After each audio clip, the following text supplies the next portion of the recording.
মাদারবোর্ডের সমস্যা ছিল, display output করতো না। তো এই মাদারবোর্ডটি আমরা সম্পূর্ণভাবে ওকে করছি।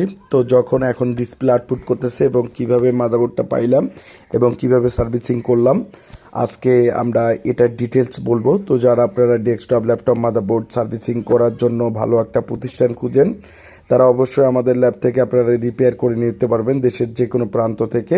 এই এই মাদারবোর্ডগুলো আমাদেরকে কুরিয়ার করে মাদারবোর্ডগুলো পাঠিয়ে দেয়। এটা আসছে, এখন আমরা এই প্যাকেটটা খুলবো, খোলার পর দেখবো যে এটা কি মডেলের মাদারবোর্ড এবং কি ধরনের সমস্যা। তো যারা আমাদের ভিডিওগুলো দেখেন অবশ্যই ভিডিওগুলো দেখবেন এবং আমাদের প্রত্যেকটা ভিডিও কাস্টমারের মাদারবোর্ড নিয়ে করে থাকি এবং নানা ধরনের সমস্যা নিয়ে করে থাকি। তো এখন আমি এই প্যাকেটটা খুলবো। তো এই যে প্যাকেটটি খুললাম, খোলার পর দেখতে পাচ্ছি এটা হচ্ছে আমাদের আসুসের একটি 510 মডেলের মাদারবোর্ড পাঠিয়ে দিয়েছে। তো এই মাদারবোর্ডটি এখন আমি সার্ভিসিং করব। তো যারা আপনারা ডেস্কটপ ল্যাপটপ মাদারবোর্ড সার্ভিস করতে চান, অবশ্যই আপনারা আমাদের ল্যাব থেকে সার্ভিসিং করে নিতে পারবেন। আমরা সকল প্রকার মাদারবোর্ডগুলো সার্ভিস করে থাকি। তো এই বোর্ডটা এখন দেখব যে এই বোর্ডের কী ধরনের সমস্যা, আবার কী ধরনের প্রবলেম হয়ে থাকে। তো যারা যেখান থেকে ভিডিওগুলো দেখেন অবশ্যই ভিডিওগুলো শেয়ার করে দিবেন এবং প্রত্যেকটা বোর্ডের আমরা আইসি লেভেলের কাজগুলো করে থাকি। যে কোনো মডেলের মাদারবোর্ডের আমরা যে কোনো আইসির কাজগুলো করে থাকি। তো এখন আমি যেটা কাজ করব, তো আসলে এটা কানেক্টর লাগাই দেওয়ার পর এখন যেহেতু আমাদের এটা হচ্ছে 10 জেনারেশনের একটি মাদারবোর্ড,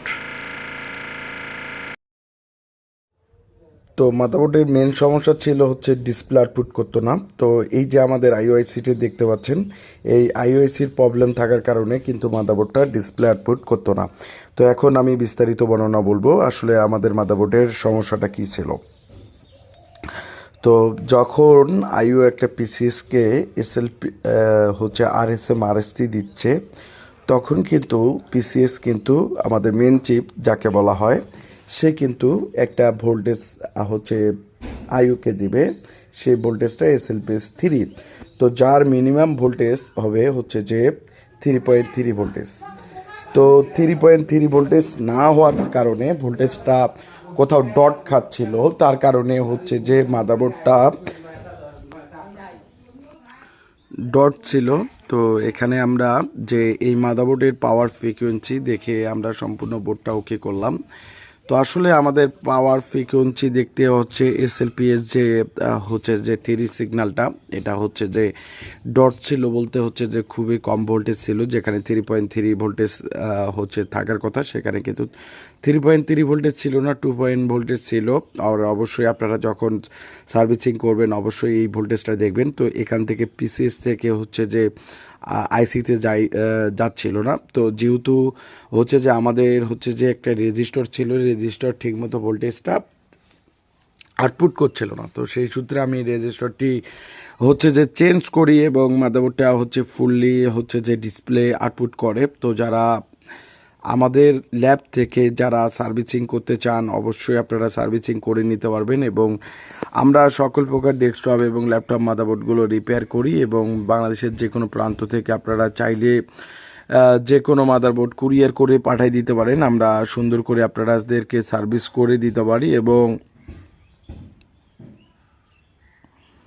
এই যে মাদারবোর্ডটা এখন ডিসপ্লে আউটপুট করতেছে এবং পূর্ণাঙ্গভাবে ডিসপ্লে দিচ্ছে। তো অবশ্যই আমাদের ভিডিওগুলো অবশ্যই হচ্ছে যে বেশি বেশি করে শেয়ার করবেন। আমরা প্রতিনিয়ত যে মাদারবোর্ডগুলো সার্ভিস করি এবং মাদারবোর্ডগুলো রিপেয়ার করি, অবশ্যই আপনারা আমাদের ভিডিওগুলো হচ্ছে যে শেয়ার করবেন। তো যারা আপনারা আমাদের রংপুর বিভাগের মধ্যে রয়েছেন তারা অবশ্যই কুরিয়ার করে পাঠিয়ে দিতে পারবেন। এছাড়া যারা দেশের অন্য কোনো জায়গা থেকে রয়েছেন, বিশেষ করে হচ্ছে যে বিভিন্ন বিভাগের মধ্যে রয়েছেন, তারা কুরিয়ার করবেন। আর যারা রংপুর বিভাগের মধ্যে রয়েছেন তারা আসতে পারেন। তো সমস্যা ছিল এই যে হচ্ছে যে আইও থেকে হচ্ছে পিসিএসের যে কমিউনিকেশনটা সেটা কিন্তু ঠিকমতো হচ্ছিল না, তার কারণে মাদারবোর্ডটা হচ্ছে যে পুরো ডিসপ্লে আউটপুট বন্ধ হচ্ছিল। তো এখন আমি এই যে মাদারবোর্ডটা ওকে, এখন আমি এই মাদারবোর্ডটা সুন্দর করে প্যাকেট করব এবং প্যাকেট করে যে অ্যাড্রেসে আসছে তো সেই অ্যাড্রেসে আমরা সুন্দর করে কুরিয়ার করে এই মাদারবোর্ডটা পাঠিয়ে দেব। তো তার জন্য আমি সমস্ত আমার অ্যাক্সেসরিজগুলো খোলাই নিচ্ছি, এবং খোলাই নেওয়ার পর সুন্দর করে এই মাদারবোর্ডটা প্যাকেট করে, তো উনি আমাকে বারবার বলছিল যে ভাইয়া যাতে আপনি সুন্দর করে কাজটা করে এবং সুন্দরভাবে আপনারা আমাকে পাঠিয়ে দিয়েন। তো আজকে আমি এই মাদারবোর্ডটা সুন্দর করে সব কিছু খুলে চেক করে তাকে ভিডিও কলের মাধ্যমে অবশ্যই চেক করাবো, এবং সে ভিডিও কলের মাধ্যমে অবশ্যই দেখানোর পরে আমি তাকে হচ্ছে যে এখন তার মাদারবোর্ডটা এখন কুরিয়ার করে পাঠিয়ে দেব। এই যে আমার সব কিছু প্রসেসর সব কিছু খুলে নিলাম। তো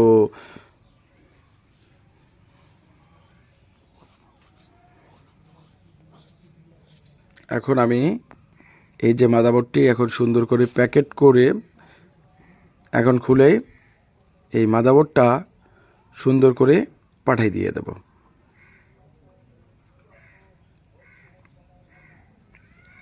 আর অবশ্যই প্যাকেটটা অনেকটা ভালোভাবে করতে হবে। এই প্যাকেটের মধ্যে ভরানোর পর সুন্দর করে প্যাকেট করব। আর অবশ্যই আমরা প্রত্যেকটা প্রোডাক্ট প্যাকেট করি অবশ্যই খুব ভালোভাবে প্যাকেট করি, কেননা অনেক দূর দূরান্ত থেকে আসে। আর এই যে এটা আমি সুন্দর করে প্যাকেট করে এটা আবার বক্সে পাঠিয়ে দেব। অবশ্যই এভাবে আপনারা আমাদের যে সার্ভিসিংয়ের ভিডিওগুলো দেখেন অবশ্যই শেয়ার করবেন।